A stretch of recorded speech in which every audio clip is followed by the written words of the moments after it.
Hello friends, कैसे हैं आप सभी। Hope you are doing good. तो लास्ट क्लास में जो हमने टॉपिक कवर किया था उसमें हमने देखा था ऋग्वैदिक काल हमारा खत्म हो गया था उसमें। तो आज का जो हमारा नया टॉपिक है वो है उत्तर वैदिक काल। उत्तर वैदिक काल की अगर जानकारी की हम स्रोत की बात करें कि जो उत्तर वैदिक काल है उसकी इंफॉर्मेशन हमें कहाँ से मिलती है, तो यजुर्वेद, अथर्ववेद, सामवेद, ब्राह्मण ग्रंथ, जो आरण्यक, उपनिषद, ये सब थे। इन सब ग्रंथों से जो है हमें जो हमारा उत्तर वैदिक काल है, जो पोस्ट वैदिक पीरियड है, इसकी जानकारी हमें इन सब से मिलती है। क्यों? क्योंकि इनकी रचना कब हुई थी? जो हमारा उत्तर वैदिक काल है उस समय में ही, उस काल में ही इनकी रचना मानी जाती है। तो आज की हेडिंग डालिए, उत्तर वैदिक काल।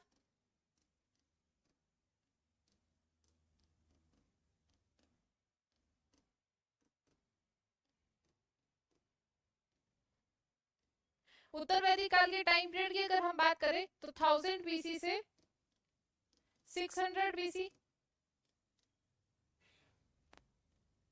हमारा उत्तर वैदिक काल का टाइम पीरियड रहा है।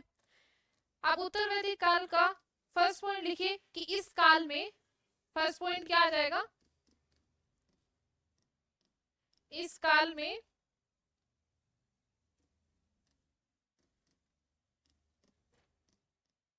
यजुर्वेद, अथर्ववेद,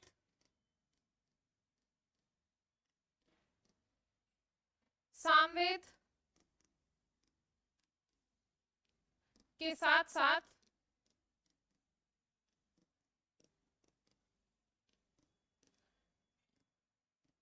ब्राह्मण ग्रंथ,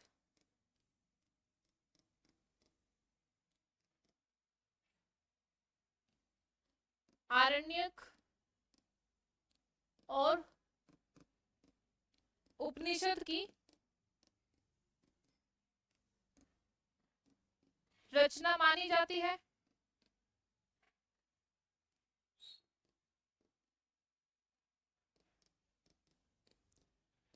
तो ये तो था हमारा उत्तर वैदिक काल का स्रोत क्या था जानकारी का। अब अगर उत्तर वैदिक काल के ज्योग्राफिकल एरिया की हम बात करें, जैसे हमने ऋग्वैदिक काल का ज्योग्राफिकल एरिया देखा था, जो भूगोलिक क्षेत्र था ऋग्वैदिक काल का, उसमें हमने देखा था कि सब सैंधव से चलते हुए जो ऋग्वैदिक काल के लोग थे वो विंध्य क्षेत्र तक फैल गए थे, जिसको विंध्य देश कहा गया।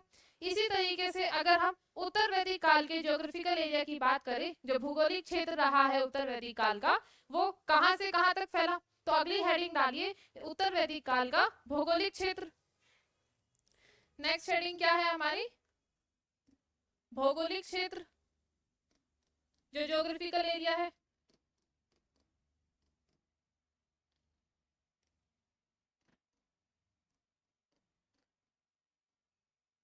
अगर उत्तर वैदिक काल के भौगोलिक क्षेत्र की हम बात करें तो इस काल का फैलाव कहां से कहां तक हुआ।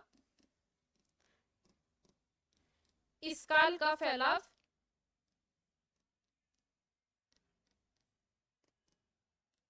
पंजाब से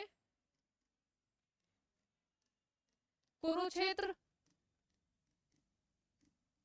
जो हमारा हरियाणा में पड़ता है, उसके बाद दिल्ली यमुना द्वाब तक फैले, जो इसका फैलाव है कहां तक हुआ, दिल्ली यमुना द्वाब।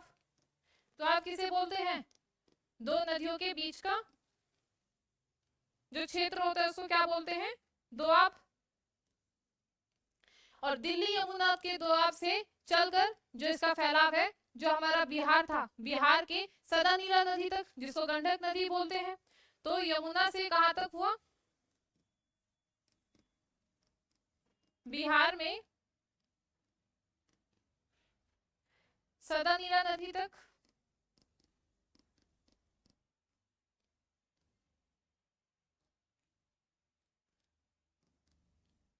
जिसको गंडक नदी बोलते हैं, तक फैलाव हुआ।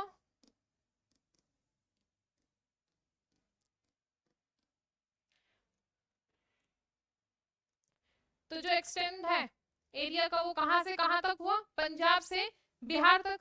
और बिहार हमारा कहां पे आता है, ईस्ट में। तो अगर हम ऋग्वैदिक काल के एरिया की बात करें तो कहां तक फैल चुका था, ऋग्वैदिक काल के लोग पूर्व तक फैल चुके थे, ईस्ट तक। तो फैलाव हमारा पूर्व तक हो चुका था। इसको ऐसे समझिए, ये पंजाब से निकलकर पंजाब से कहाँ पहुंचे? कुरुक्षेत्र। कुरुक्षेत्र के बाद दिल्ली यमुना द्वाब,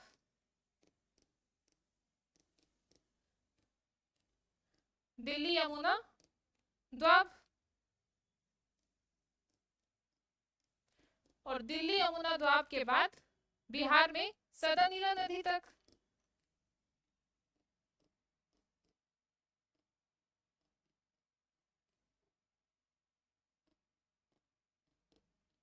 तो यहां तक जो है उत्तर वैदिक काल का फैलाव हुआ। लिख लिया यहां तक। अगर डिफरेंशिएट करें हम ऋग्वैदिक काल और उत्तर वैदिक काल के ज्योग्राफिकल एरिया की, ये हो गया। इसको ऐसे समझिए, एक साइड लिखिए ऋग्वैदिक काल,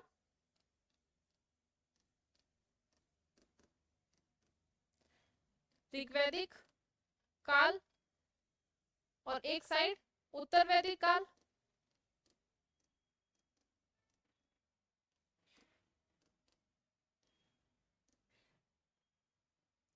जो ऋग्वैदिक काल था इसका फैलाव कहां तक था? कहां से शुरू हुआ था? जो सप्त सैंधव क्षेत्र था हमारा, सप्त सैंधव क्षेत्र से, सप्त सैंधव क्षेत्र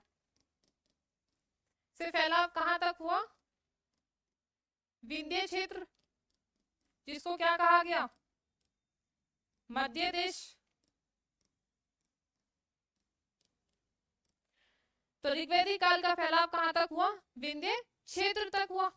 अगर उत्तर वैदिक काल की हम बात करें तो उत्तर वैदिक काल का जो फैलाव है वो कहां तक हुआ? सदा नीला नदी तक फैलाव,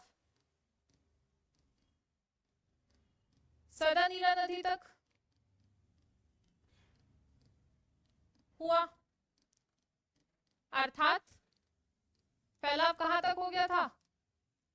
अर्थात फैलाव पूर्व तक हुआ, ईस्ट तक।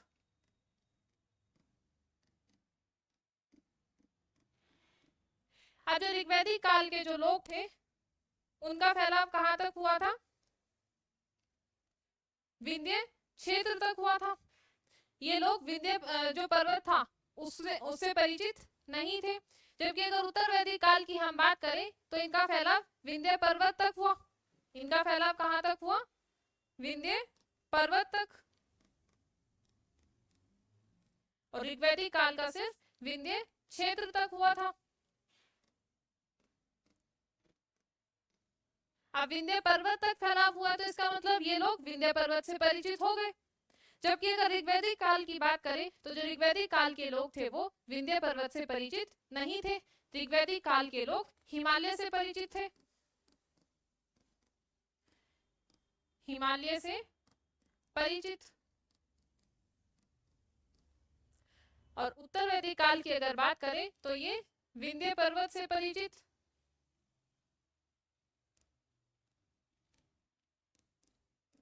और विंध्य पर्वत के साथ साथ ये क्रोंच पर्वत और मैनाक पर्वत से परिचित हो गए। ये दोनों पर्वत हमारे नॉर्थ में पड़ते हैं, उत्तराखंड साइड। मैनाक पर्वत जो है हमारा, ये जो हमारा कैलाश पर्वत है उसके पास पड़ता है, और जो क्रोंच पर्वत है ये हमारा उत्तराखंड में पड़ता है। तो इन तीनों पर्वत से जो है जो हमारे उत्तर वैदिक काल के लोग थे वो परिचित हो गए। जब ऋग्वैदिक काल हम कवर कर रहे थे तो उसमें हमने देखा था कि ऋग्वैदिक काल के जो लोग हैं वो समुद्र से परिचित नहीं थे। तो अगला पॉइंट क्या आ जाएगा? ऋग्वैदिक काल के लोग समुद्र से परिचित नहीं, समुद्र से परिचित नहीं। जबकि उत्तर वैदिक काल की अगर बात करें तो ये समुद्र से परिचित।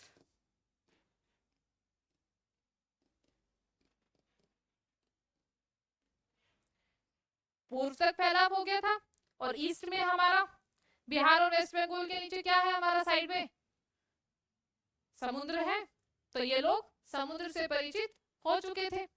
अब अगर उत्तर वैदिक काल की हम और चीजों से बात करें कि ये लोग और किस किस चीज से परिचित हो चुके थे, तो जो उत्तर वैदिक काल के लोग थे ये जो हमारा अंग क्षेत्र है और कौशल क्षेत्र, इन दोनों क्षेत्र से, इन दोनों एरिया से परिचित हो गए थे, जिनको हम आगे चलकर महाजन पदार्थ में देखेंगे। तो ये लोग अंग क्षेत्र,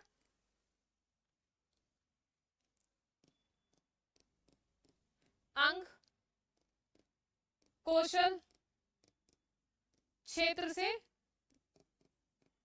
परिचित।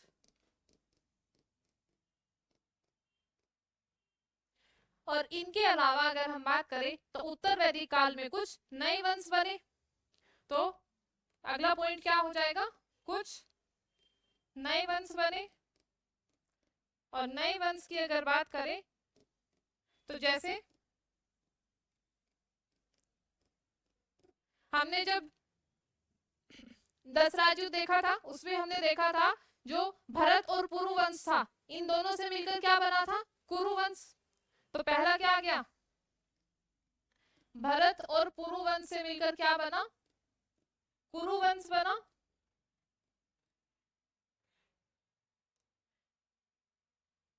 और जो हमारा तुर्वस वंश था, तुर्वस और क्रीवी वंश मिलकर पांचाल वंश बना। तो इन दो नए वंश का जो है उत्तर वैदिक काल में निर्माण हुआ। लिख लिया यहां तक।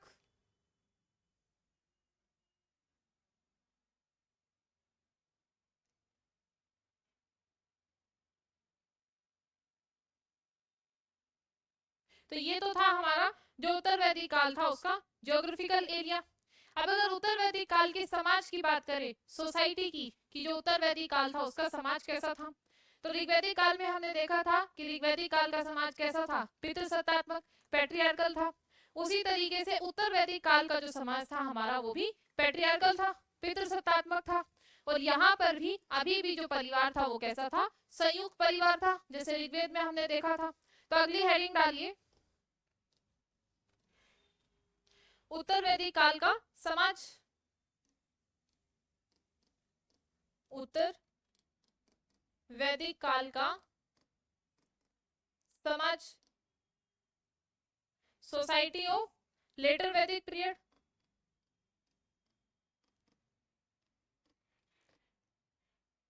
तो समाज में फर्स्ट पॉइंट क्या आ जाएगा, समाज कैसा था, पितृसत्तात्मक। फर्स्ट पॉइंट क्या है, समाज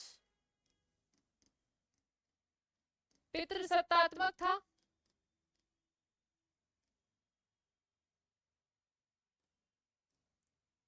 पैट्रियार्कल था। और अभी भी समाज कैसा था, जो परिवार था, और परिवार अभी भी संयुक्त था। परिवार अभी भी संयुक्त था।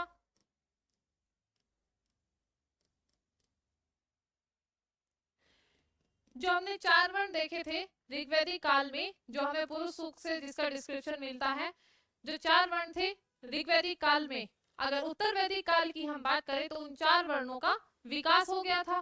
तो अगला पॉइंट क्या आ जाएगा, 4 वर्णों का विकास हो गया।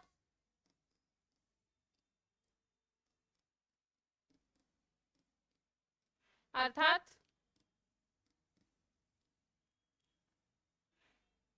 कार्य और नियम निर्धारित हो गए प्रत्येक वर्ण के लिए। अर्थात प्रत्येक वर्ण के लिए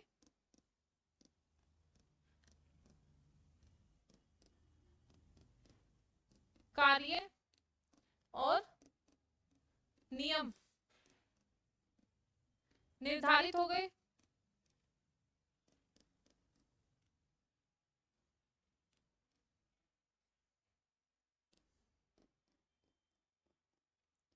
और अगर इन कार्यों और नियमों की हम बात करें तो इनका डिस्क्रिप्शन हमें किससे मिलता है, जो 4 वर्णों के अलग अलग वर्णों के लिए जो कार्य और नियम बनाए गए उनका जो डिस्क्रिप्शन है, जो उल्लेख है, वो हमें किससे मिलता है,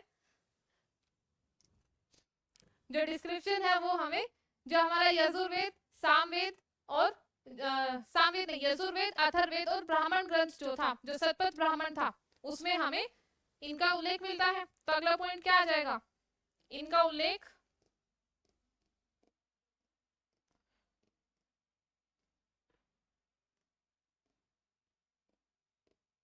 यजुर्वेद, अथर्ववेद और शतपथ ब्राह्मण में मिलता है।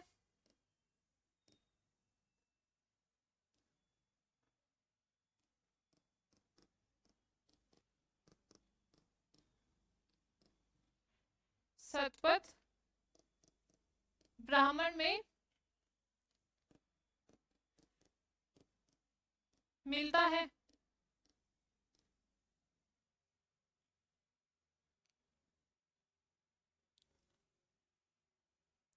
अब अगर बात करें, जो ये ऋग्वैदिक काल में हमें 4 वर्ण मिले थे, ये किस पर आधारित थे, ऋग्वैदिक काल के जो 4 वर्ण थे ये कर्म पर आधारित थे। जबकि अगर उत्तर वैदिक काल के जो वर्ण थे उनकी बात करें हम, तो वो जन्म आधारित हो गए। तो उत्तर वैदिक काल में ही जो हमें जाति है, जाति का उल्लेख मिलता है। तो अगला पॉइंट क्या हो जाएगा,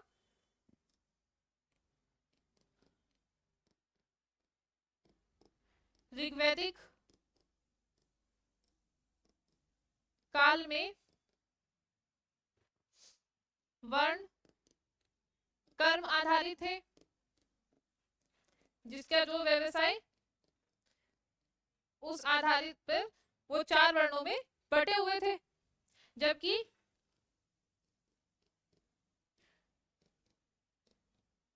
उत्तर वैदिक काल के, उत्तर वैदिक काल में वर्ण जन्म आधारित हो गए, जन्म आधारित हो गए।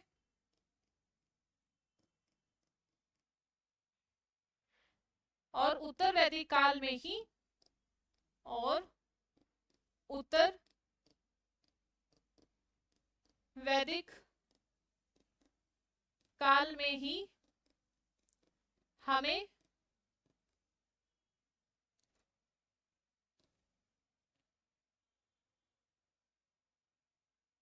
जो जाति है, जाति का उल्लेख मिलता है। जाति का उल्लेख मिला। और अगर जाति की बात करें, इसका वर्णन हमें कहाँ पे मिला है, तो हमने जब वेदांग पढ़े थे, जब हम वैदिक ग्रंथ पढ़ रहे थे, तो उसमें हमने वेदांग पढ़ा था। तो वेदांग में हमने एक निरुक्त वेदांग पढ़ा था, जो किसकी रचना थी, यास्क की। तो जो यास्क की रचना है, यास्क की रचना निरुक्त में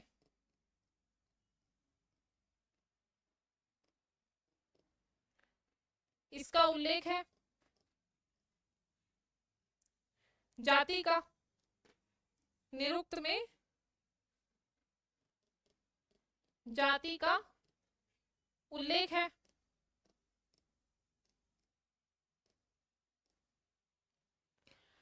जो हमारा उत्तर वैदिक काल है, उसमें हमें जो चौथा आश्रम था उसका वर्ण, जो संन्यास था उसका वर्णन भी देखने को मिलता है। जबकि अगर ऋग्वैदिक काल की हम बात करें, तो ऋग्वैदिक काल में हमें सिर्फ 3 आश्रम का उल्लेख मिलता था। जो हमारा 3 आश्रम थे शुरू के, उनका उल्लेख हमें किससे मिलता था, ऋग्वैदिक काल में। और उत्तर वैदिक काल में जो चौथा आश्रम था उसका उल्लेख भी हमें मिला। तो अगला पॉइंट क्या हो जाएगा, ऋग्वैदिक काल में 3 आश्रम का उल्लेख था। 3 आश्रम का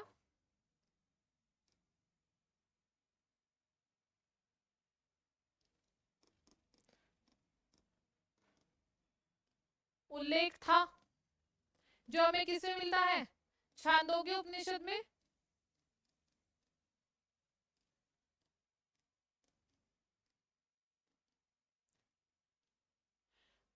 और उत्तर वैदिक काल की अगर बात करें, तो उत्तर वैदिक काल में हमारा जो चौथा आश्रम था संन्यास, उसका उल्लेख भी मिलता है, जबकि उत्तर वैदिक काल में चौथे आश्रम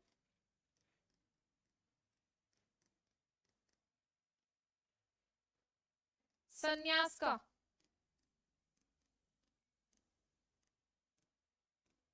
उल्लेख मिलता है।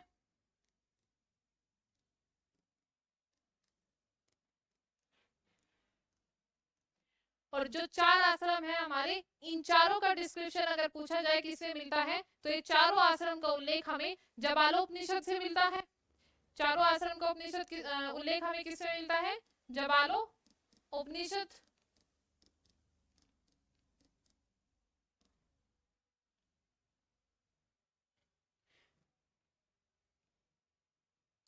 लिखिए इसको।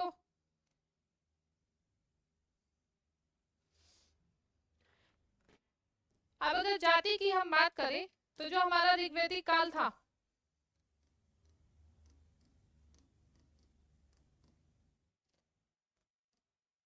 जो ऋग्वैदिक काल था, और अगर उत्तर वैदिक काल की बात करें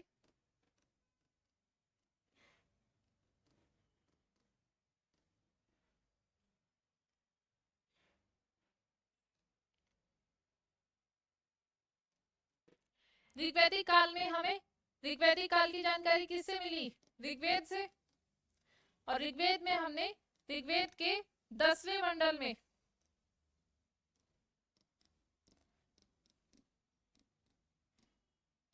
ऋग्वेद के 10वें मंडल में पुरुष सूक्त मिला, और पुरुष सूक्त में हमें 4 वर्णों का उल्लेख मिला। 4 वर्णों का उल्लेख। और जो 4 वर्ण मिले थे हमें ऋग्वैदिक काल में, ये कर्म आधारित थे।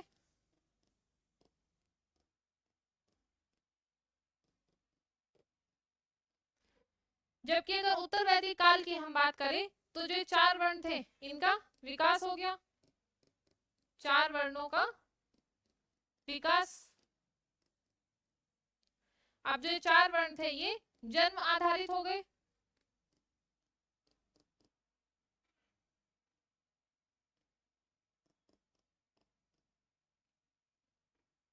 जो 4 वर्ण थे हमारे, ये क्या हो गए? जन्म आधारित हो गए। इसी तरीके से अगर ऋग्वैदिक काल की हम बात करें तो ऋग्वैदिक काल में जो विवाह था, ऋग्वैदिक काल में विवाह जो था वो क्या था? एक पवित्र संस्कार था।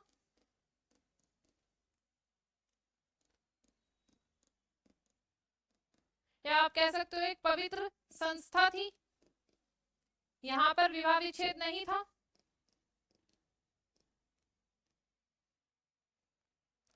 जबकि अगर उत्तर वैदिक काल की हम बात करें तो उत्तर वैदिक काल में हमें 8 प्रकार के विवाह देखने को मिलेंगे। यहां पर क्या है?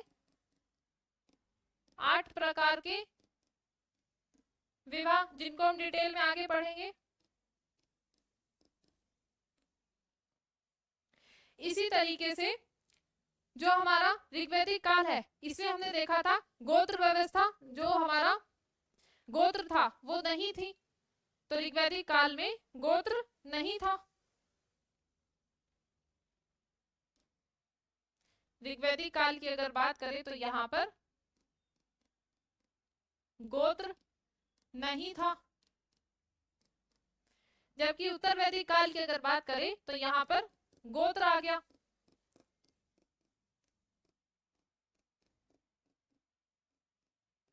इसको ऐसे समझिए, जो ऋग्वैदिक काल का परिवार था, ऋग्वैदिक काल में जो परिवार था वो कैसा था?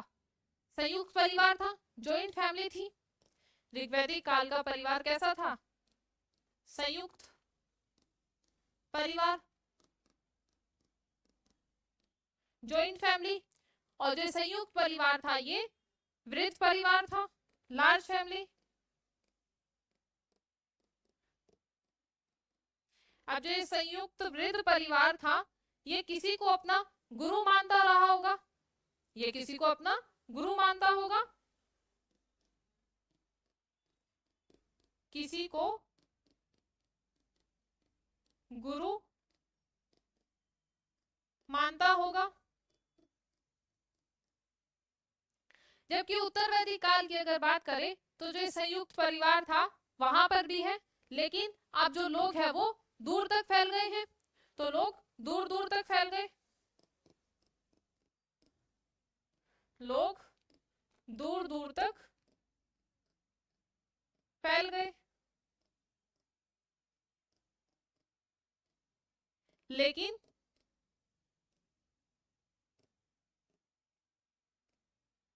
अभी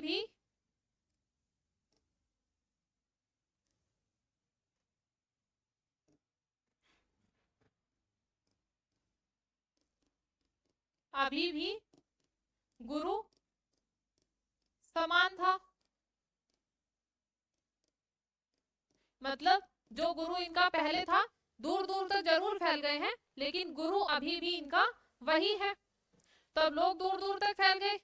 तो अब क्या आ गया, गोत्र प्रथा आ गई। इस तरीके से क्या आ गई, क्योंकि गुरु इनके अभी भी वही है, तो यहां से क्या शुरू हुई, गोत्र प्रथा शुरू हुई।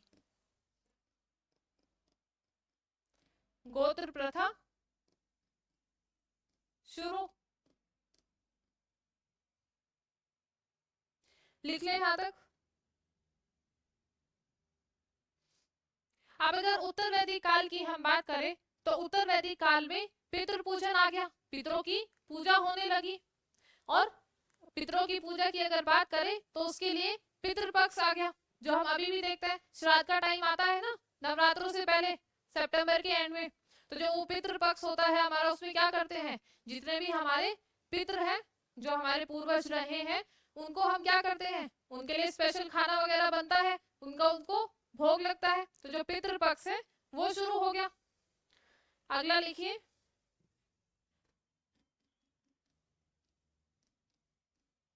उत्तर वैदिक काल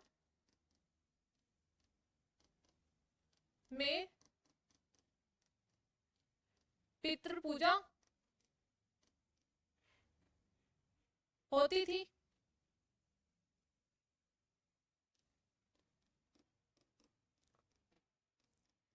और पितृ पूजा के लिए क्या आ गया, पितृपक्ष।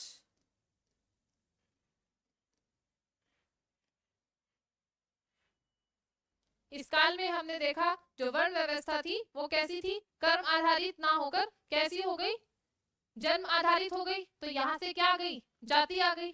जबकि अगर ऋग्वैदिक काल की हम बात करें तो वहां पर जाति नहीं थी। तो एक टेबल बनाइए,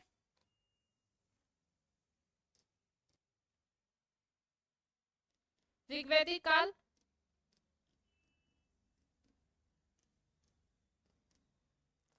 और एक तरफ उत्तर वैदिक काल।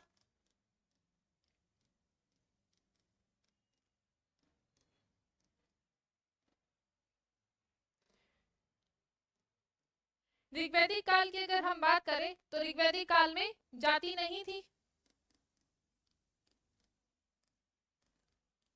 जबकि उत्तर वैदिक काल में जाति आ गई।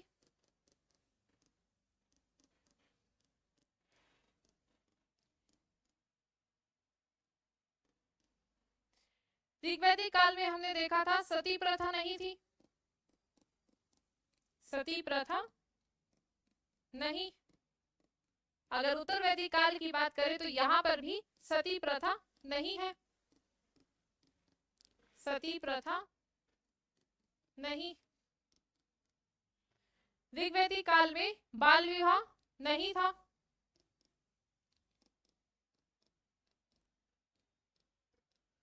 जबकि उत्तर वैदिक काल की अगर बात करें तो यहाँ बाल विवाह आ गया।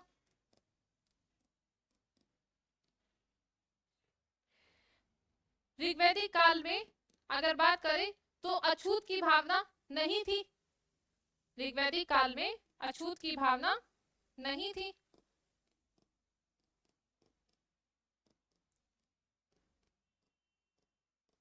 यहाँ पर तो जाति भी नहीं थी। लेकिन जो उत्तर वैदिक काल है यहाँ पे हमने देखा कि जाति आ गई थी। तो क्या जो अछूत की भावना थी, जो छुआछूत की भावना थी वो थी। तो अगर उसकी बात करें तो उत्तर वैदिक काल में भी अभी तक अछूत की भावना नहीं आई थी। तो यहां पर भी अभी तक अछूत की भावना नहीं, अछूत की भावना नहीं। अगर महिलाओं की स्थिति की बात करें तो ऋग्वैदिक काल में जो महिला की स्थिति थी वो कैसी थी? आदर्शनीय थी। जबकि उत्तर वैदिक काल में अगर बात करें तो महिलाओं की स्थिति में गिरावट आ गई। तो अगला पॉइंट क्या आ जाएगा? महिलाओं की स्थिति आदर्शनीय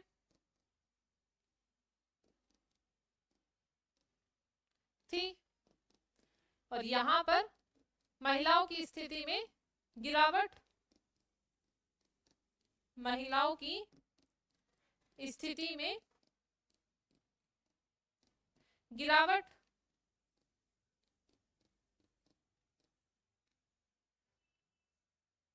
ऋग्वैदिक काल में हमने देखा था जो महिलाएं थी उनको अपने पति के साथ जो धार्मिक अनुष्ठान थे, जो धार्मिक कार्य होते थे, उनमें भाग लेने की अनुमति थी। लेकिन अगर उत्तर वैदिक काल की बात करें तो यहाँ पर धार्मिक अनुष्ठानों में महिलाओं को अनुमति नहीं। तो जो महिलाएं थी उनको धार्मिक अनुष्ठानों की अनुमति थी, धार्मिक अनुष्ठानों की अनुमति।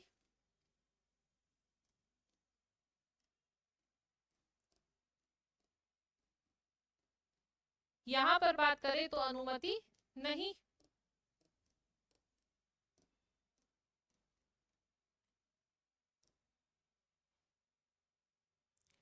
ऋग्वैदिक काल में जो महिलाएं थी उनको जो हमारी राजनीतिक संस्था थी, समा और जो सभा और समिति, ये दो राजनीतिक संस्था थी, इनमें भाग लेने की अनुमति थी। जबकि उत्तर वैदिक काल में धार्मिक जो राजनीतिक संस्थाएं थी हमारी, उनमें महिलाओं का प्रवेश भी क्या कर दिया गया था? प्रतिबंधित कर दिया गया था। मतलब उनके प्रवेश पर भी रोक लगा दी गई। तो अगला पॉइंट क्या हो जाएगा? राजनीतिक संस्थाओं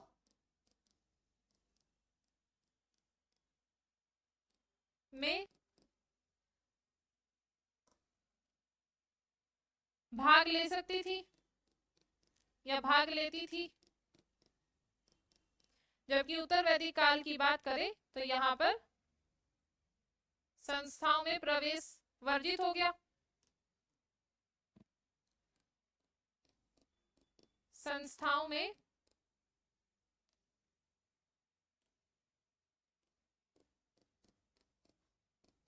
प्रवेश पर प्रतिबंधित।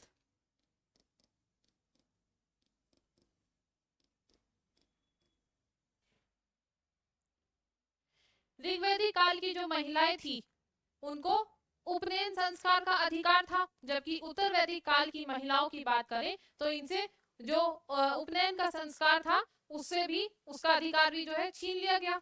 तो यहाँ पर महिलाओं को उपनयन का संस्कार, उपनयन संस्कार का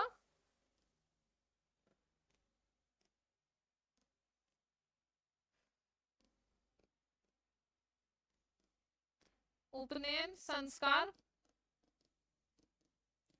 का अधिकार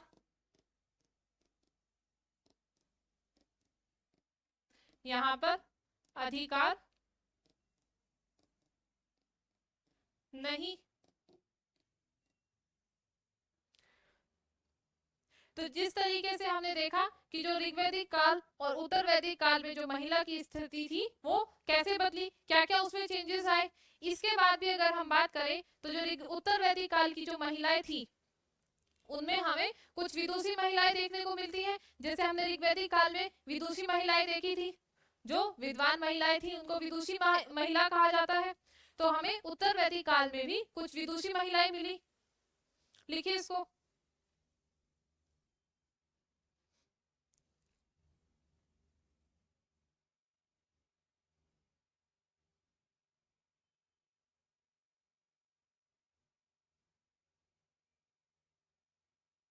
हो गया यहाँ तक?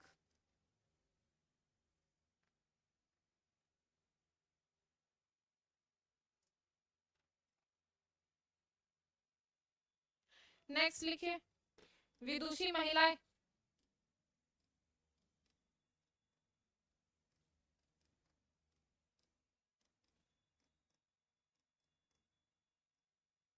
जो विद्वान महिलाएं थी तो कौन थी? पहली हमारी गार्गी हो गई। गार्गी की अगर बात करें, जो गार्गी थी, जो हमारे ऋषि यज्ञवल्क्य थे, उनकी पत्नी थी गार्गी। गार्गी किसकी पत्नी थी? यज्ञवल्क्य की पत्नी।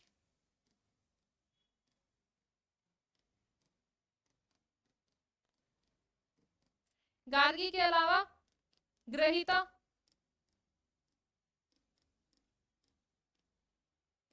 और अगर बात करें तो हमारी गंधर्व। ये कुछ विदुषी महिलाएं थी जो हमें ऋग्वैदिक काल में देखने को मिलती है। इन्हीं के अलावा एक मैत्री लिख लिए।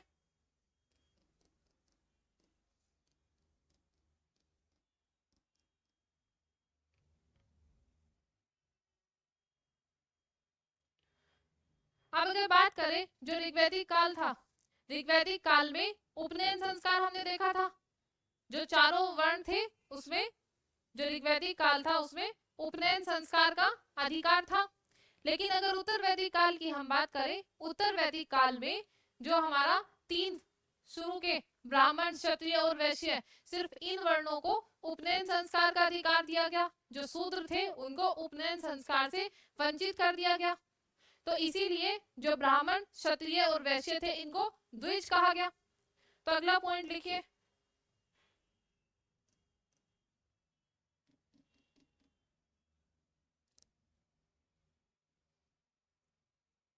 इस काल में केवल ब्राह्मण, क्षत्रिय, वैश्य को उपनयन संस्कार का अधिकार या यज्ञोपवीत, जो हमारा यज्ञोपवीत संस्कार था, अधिकार, जिसमें हमारा उपनयन संस्कार, जनेऊ संस्कार होता है, तो वो सिर्फ किसको दिया गया? ब्राह्मण, क्षत्रिय और वैश्य को अधिकार था। शूद्र को यज्ञोपवीत संस्कार से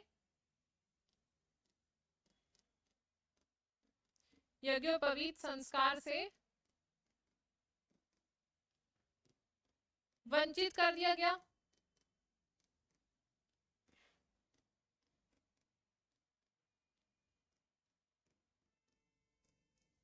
और इसका उल्लेख हमें कहां से मिलता है कि सिर्फ इन तीन वर्णों को ही जो यज्ञोपवीत संस्कार था उसका अधिकार है। तो जो तैत्रीय ब्राह्मण था हमारा, उससे हमें इसका वर्णन मिलता है। तैत्रीय ब्राह्मण में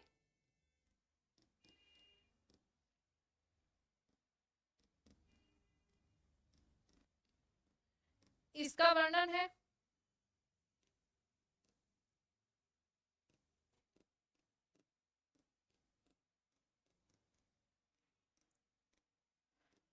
अब चूंकि सिर्फ इन तीनों वर्णों को जो है यज्ञोपवीत संस्कार का अधिकार था, इसीलिए इन तीनों वर्णों को, जो हमारे ब्राह्मण, क्षत्रिय और वैश्य है, इनको द्विज कहा गया। तो अगला पॉइंट क्या आ जाएगा?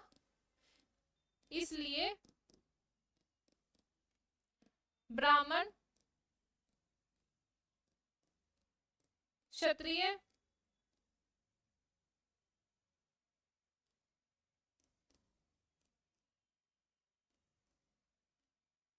वैश्य को द्विज कहा गया। द्विज मतलब डबल बोन, दो बार जन्म, द्विज कहा गया। द्विज की अगर बात करें, जो ये शब्द है द्विज,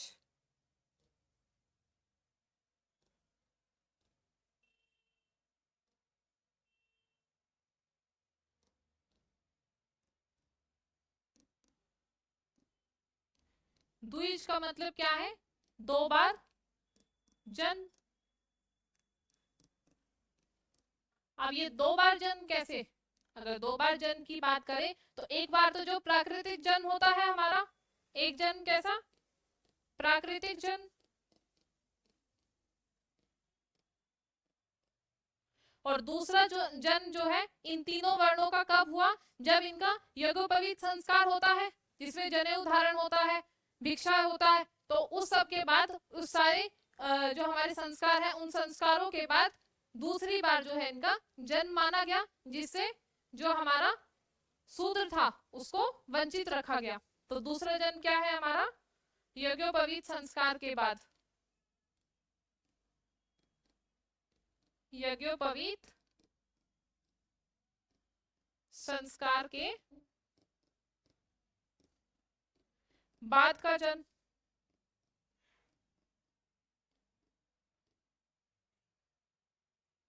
तो ये था हमारा ऋग्वैदिक काल का समाज। और भी चीजें हैं, आज इतने ही रखते हैं, बाकी कल की क्लास में कवर करेंगे। उम्मीद है आज की क्लास में कुछ नया सीखने को मिला होगा आप लोगों को। आज की क्लास इंटरेस्टिंग लगी होगी। ऐसे ही कुछ नई जानकारी जानने के लिए हमारी क्लास से जुड़िए, जो हम यूट्यूब से कवर कर रहे हैं। जैसे कि मैं डेली आप लोगों को बताती हूँ, जो हमारा यूट्यूब हैंडल है @GSY अनुष्का चौधरी, यहाँ से अभी हम हिस्ट्री की क्लासेस कवर कर रहे हैं। अगर आप लोगों को हमारे साथ जुड़ना है तो इस चैनल को जाके सब्सक्राइब कीजिए और हमारे साथ डेली क्लासेस कंटिन्यू कीजिए। आज की क्लास इतनी रखते हैं। Thank you.